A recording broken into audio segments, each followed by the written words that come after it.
ಧರ್ಮಸ್ಥಳಕ್ಕೆ ಮತ್ತೊಂದು SIT ಮತ್ತೆ ಧರ್ಮಸ್ಥಳದ ನೂರಾರು ಶವಹೂತ ಪ್ರಕರಣಕ್ಕೆ ಸಂಬಂಧಪಟ್ಟಂತೆ ರಚನೆ ಆದಂಥ SITಯ ತನಿಖೆ ಏನಾಯಿತು? ವೀಕ್ಷಕರೇ, ಯುನೈಟೆಡ್ ಮೀಡಿಯಾದ ಮತ್ತೊಂದು ಹೊಸ ವಿಡಿಯೋಗೆ ಎಲ್ಲರಿಗೂ ಕೂಡ ಸ್ವಾಗತ. ನಿನ್ನೆ ಸರ್ಕಾರ ಅಂದರೆ ಗೃಹ ಇಲಾಖೆ ಧರ್ಮಸ್ಥಳದ ಮತ್ತೊಂದು ಪ್ರಕರಣಕ್ಕೆ ಸಂಬಂಧಪಟ್ಟಂತೆ ಒಂದು ವಿಶೇಷ ತನಿಖಾ ತಂಡವನ್ನು ಅಂದರೆ SITಯನ್ನು ರಚನೆ ಮಾಡಿರುವಂಥದ್ದು. ತುಂಬ ಜನ ಇಲ್ಲಿ ಗೊಂದಲಕ್ಕೆ ಒಳಗಾಗ್ತಾ ಇದ್ದೀರಾ. ಏನು ಕೆಲವು ತಿಂಗಳ ಹಿಂದೆ ಈ ನೂರಾರು ಶವಹೂತ ಪ್ರಕರಣಕ್ಕೆ ಸಂಬಂಧಪಟ್ಟಂತೆ SIT ರಚನೆ ಆಗಿತ್ತು. ಸೊ ಅದಕ್ಕೆ ಸಂಬಂಧಪಟ್ಟಿರುವಂಥದ್ದು ಯಾವುದು ಆಗಿರಬೇಕು ಅಂತ.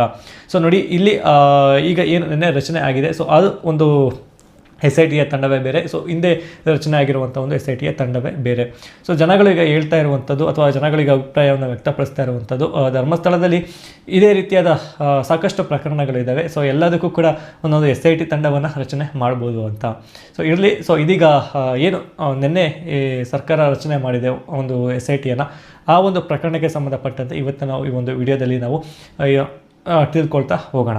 ವೀಕ್ಷಕರೇ, ಡಿಸೆಂಬರ್ 18ನೇ ತಾರೀಕು 2022ರಲ್ಲಿ ಬೆಳ್ತಂಗಡಿ ತಾಲೂಕಿನ ಧರ್ಮಸ್ಥಳದ ಸಮೀಪದಲ್ಲೇ ಇರುವಂತಹ ಶಿವಾಜಿ ಎಂಬಂಥ ಒಂದು ಗ್ರಾಮದ ತೋಟದಲ್ಲಿ ಕೆಲಸವನ್ನು ಮಾಡ್ತಿದ್ದಂತಹ ವ್ಯಕ್ತಿಯ ಕೊಲೆ ಆಗುತ್ತೆ.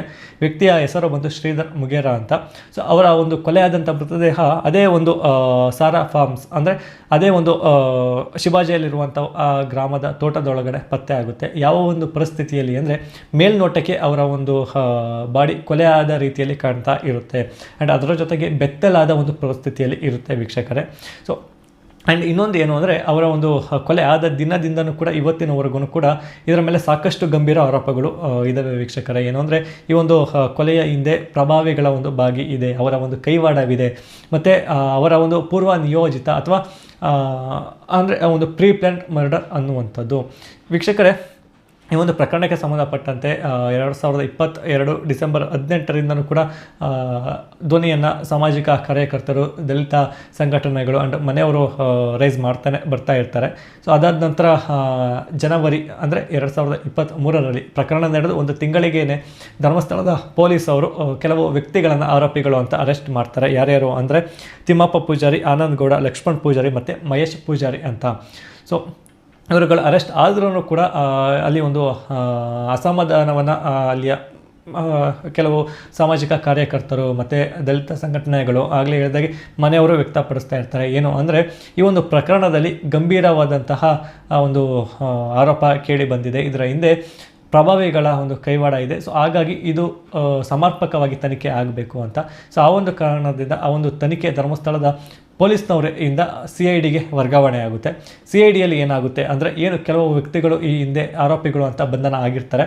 ಸೊ ಅವರೆಲ್ಲರೂ ಕೂಡ ಬಿಡುಗಡೆಯನ್ನುಗೊಳ್ತಾರೆ ವೀಕ್ಷಕರೇ. ಯಾವ ಒಂದು ಕಾರಣದಿಂದ ಅಂದರೆ ಸಾಕ್ಷ್ಯಾಧಾರಗಳ ಕೊರತೆಯಿಂದ. ಅನಂತರ ಶ್ರೀಧರ್ ಮುಗೇರ ಅವರ ಮನೆಯವರು ಹರೀಶ್ ಮುಗೇರ ಎಂಬುವಂಥವರು ಹೈಕೋರ್ಟ್ ಮೆಟ್ಲನ್ನು ಏರ್ತಾರೆ. ಹೈಕೋರ್ಟ್ನಲ್ಲಿ ಅವರ ಒಂದು ಗಂಭೀರ ಆರೋಪಗಳನ್ನು ಅಲ್ಲಿ ವ್ಯಕ್ತಪಡಿಸ್ತಾರೆ ವೀಕ್ಷಕರು. ಅದನ್ನು ಕೇಳಿದಂಥ ಹೈಕೋರ್ಟು ಒಂದು ಮಹತ್ವದ ಆದೇಶವನ್ನು ಸೆಪ್ಟೆಂಬರ್ 2025ರಲ್ಲಿ ಹೊರಡಿಸುತ್ತೆ. ಏನು ಅಂದರೆ ಈ ಒಂದು ಪ್ರಕರಣಕ್ಕೆ ಸಂಬಂಧಪಟ್ಟಂತೆ ಸರ್ಕಾರ ವಿಶೇಷ ತನಿಖಾ ತಂಡವನ್ನು ಅಂದರೆ SITಯನ್ನು ರಚನೆ ಮಾಡಬೇಕು ಅಂತ. ಅದಾಗಿ 4-5 ತಿಂಗಳ ಆದ್ರೂ ಕೂಡ ಸರ್ಕಾರ ಯಾವುದೇ ಒಂದು ಟೀಮನ್ನು ರಚನೆ ಮಾಡೋದಿಲ್ಲ ವೀಕ್ಷಕರೇ. ಸೊ ಅದರಿಂದ ಮತ್ತೆ ಹೈಕೋರ್ಟು ಅಸಮಾಧಾನವನ್ನು ವ್ಯಕ್ತಪಡಿಸುತ್ತೆ. 4-5 ತಿಂಗಳ ಆದ್ರೂ ಕೂಡ SITಯನ್ನು ಫಾರ್ಮ್ ಮಾಡಲಿಲ್ವಲ್ಲ ಅಂತ. ಸೊ ಆ ಕಾರಣದಿಂದ ನಿನ್ನೆ ಸರ್ಕಾರ ಅಂದರೆ ಗೃಹ ಇಲಾಖೆ IPS ಅಧಿಕಾರಿ ಆಗಿರುವಂತಹ ಉಡುಪಿಯ SP ಆಗಿರುವಂತಹ ಹರಿರಾಮ್ ಶಂಕರ್ ಅವರು ಮತ್ತು ಲಾಬು ರಾಮ್ ಅನ್ನುವಂಥವರು ಬೆಂಗಳೂರಿನ IGP ಆಗಿರುವಂಥವರು, ಅದಾದ ನಂತರ MR ಹರೀಶ್ ಎಂಬುವಂಥವರು DYSP ಬೆಂಗಳೂರಿನ ಪೊಲೀಸ್ ಸ್ಟೇಷನ್ ಅವರು. ಸೊ ಈ 3 ವ್ಯಕ್ತಿಗಳನ್ನು ಸೇರಿಸಿ ಒಂದು SITಯನ್ನು ರಚನೆ ಮಾಡುತ್ತೆ ವೀಕ್ಷಕರು. ಇದನ್ನು ಕೆಲವೇ ದಿನಗಳಲ್ಲಿ ಸೊ ಇದರಿಂದ ಈ ಪ್ರಕರಣಕ್ಕೆ ಸಂಬಂಧಪಟ್ಟಂತೆ ತನಿಖೆಯನ್ನು ಮಾಡ್ತಾರೆ. ಸೊ ಈಗ ಜನರೆಲ್ಲರೂ ಕೂಡ ಕೇಳ್ತಾ ಇದ್ರು, ಏನು ಕೆಲವು ತಿಂಗಳ ಹಿಂದೆ ರಚನೆ ಆಯಿತು ಧರ್ಮಸ್ಥಳದ ಈ ನೂರಾರು ಶವಹೂತ ಪ್ರಕರಣಕ್ಕೆ ಸಂಬಂಧಪಟ್ಟಂತೆ SIT. ಸೊ ಅದರ ಒಂದು ತನಿಖೆ ಏನಾಯಿತು ಅಂತ. ವೀಕ್ಷಕರೇ, ಆ ಒಂದು ತನಿಖೆ ಇನ್ನೂ ಕೂಡ ನಡೀತಾ ಇದೆ. ಚಿಕ್ಕದಾಗಿ ಒಂದೊಂದೇ ಸ್ಟೆಪ್ಪನ್ನು ಹತ್ತುತ್ತಾ ಇದೆ ವೀಕ್ಷಕರೇ. ಯಾಕಂದರೆ ನೀವೇ ಥಿಂಕ್ ಮಾಡಿ, ಇದೆಲ್ಲವೂ ಕೂಡ ತುಂಬ ವರ್ಷಗಳಿಂದ ನಡ್ಕೊಂಡು ಬಂದಂಥ ಒಂದು ಪ್ರಕರಣಗಳು. ಸೊ ಅದೆಲ್ಲವೂ ಕೂಡ ಕೇವಲ ತಿಂಗಳುಗಳಲ್ಲಿ ಅಥವಾ ಕೇವಲ ಒಂದೇ ವರ್ಷದಲ್ಲಿ ಮುಗಿಯುವಂಥ ಒಂದು ತನಿಖೆ ಅಲ್ಲ. ಆಲ್ಮೋಸ್ಟ್ 40 ವರ್ಷಗಳಿಂದ ನಡೆದಿರುವಂಥ ಒಂದು ಘಟನೆಗಳು.